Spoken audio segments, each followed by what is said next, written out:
आपल्याला बी काम पाहिजे आणि कामगाराला बी 2 रुपये मिळालं पाहिजे. कोणाचं नुकसान बी झालं नाही पाहिजे, आमचं पण नुकसान नाही झालं पाहिजे. तर मी काय केलं असं माहिती का, त्यांना इथं थांबून असं मला नुकसान आवडत नाही. हो तुम्ही पोटाचा त्याला असं आमचं बी संसार आहे, कोणाचं नुकसान नाही झालं पाहिजे. तुमचं आजच्या या नवीन ब्लॉगमध्ये गाईज आज सकाळी झालंच नाही मला ब्लॉग स्टार्ट करायचं, कारण की दुसरी कामं होतो, कामात वेळ गेला. हां सियाला मग आणलो आणि मग आता आम्ही आलो डायरेक्ट फार्म हाऊसवर आपलं काम चालू आहे वर टेरेसवर. चला तुम्हाला दाखवतो आता काय काम चालू आहे. आणि मग म्हटलं आता जाऊन शेतातच जाऊन ब्लॉग स्टार्ट करूया. चला आता येताना आम्ही काय आणले बघा तुम्हाला दाखवतो. हे बघा रस घेऊन आलोय कामगारांसाठी आणि सगळ्यांसाठीच आणले रस. चला तर या तुम्ही पण रस प्यायला. गार उन्हाळा खूप आहे ना, तर गाईज उन्हात काम करायला लागलं वर टेरेसवर, त्यामुळे म्हटलं येताना रस घेऊन या. चला गाईज आता तिकडं पोर आहेत वर, त्यांना पण जरा थंडा रस देतो. ते आता आतून घेऊन चाललाय. हा हे बघा इथं बसले रस थंडा देऊन गार मग काम करायला जरा एनर्जी ते आहे. बघा रस्ता चालू आहे करायचा इथला जवळचा. तर गाईज बघा आता रस पे चालू आहे आतून. रस प्यायला गार लय ऊन आहे बाबा, उन्हाच काय खरं नाही. हा चला तर गाईज आता मस्तपैकी थंडगार रस पिऊन झालेला आहे आणि आता चला जातो वर, तुम्हाला दाखवतो वर काय काय काम चालू आहे. चला काल पडदेचं काम झालं, पडदे टाकून घेतले काल आणि आता पप्पांची चालू आहे स्वच्छता इकडं जिन्यावर.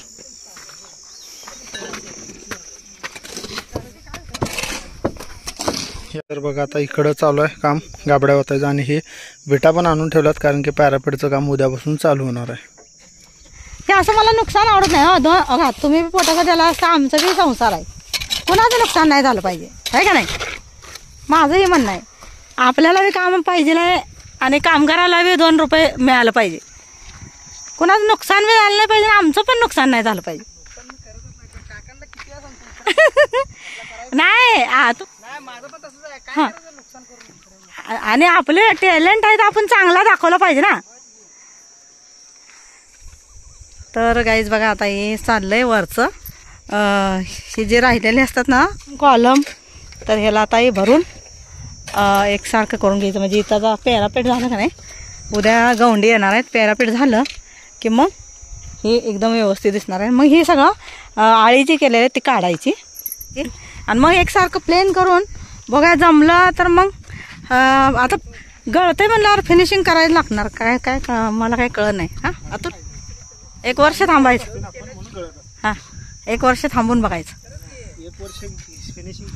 नसतंच करायचं आणि वाळू आणायची फिनिशिंगमध्ये. आता हां नाही आता लगेच करायचं नसतंय, लगेच करायचं नसतंय. हां त्यात घाला मोठं त्यात. तर मग आता हे छोटे हे जे राहिलेले आहेत ना सळ्या, तर अशा ठेवल्या ना तर ते विहान आमचा एवढा कडकडे आहे, सिया विहान आली ना तर त्यांना सारखं धरतच बसायला लागणार. म्हणून म्हणलं आधी ही पॅक करूया आणि मग ते पॅरापेटच्या मागे लागूया. तर आता गवंडी येऊन हे टाकून गेल्यात.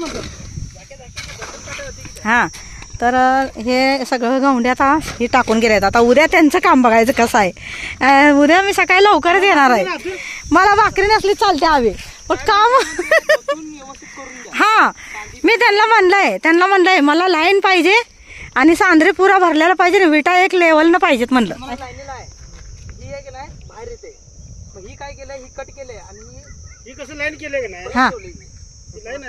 हा ही प्लास ठेवला आम्ही तिकडनं प्लास ठेवला ना एकसारखा. हा मग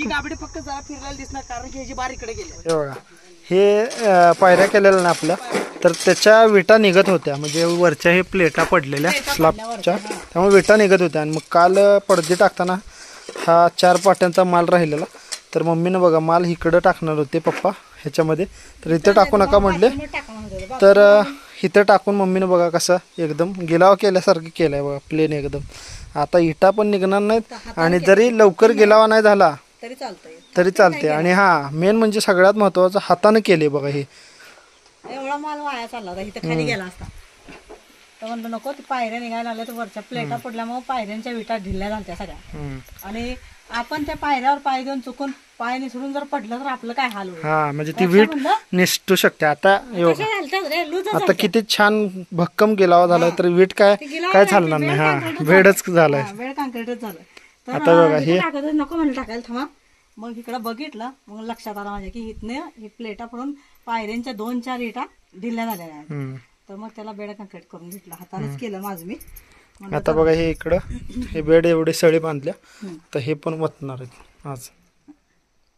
तर बघा गाईज पाणी कशानं मारायचं चाललंय पायरीवर. हा आणि केरबी एवढी मजबूत आहे की त्यात 1 लिटर काय. हां तरी 2 पायऱ्या भिजल्या का नाही तेवढ्या पाण्यानं मग. आणि गाईज तुम्हाला सांगते ते बघा तिथं झाडं बघा केवढे मोठे मोठे आलेत. आता 1.5 फुटापर्यंत आलेत झाडं आहे ना अतुल.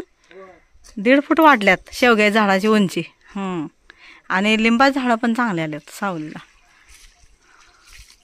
ते बघा पाणी किती भारी चाललंय आयडिया तिथं येईल.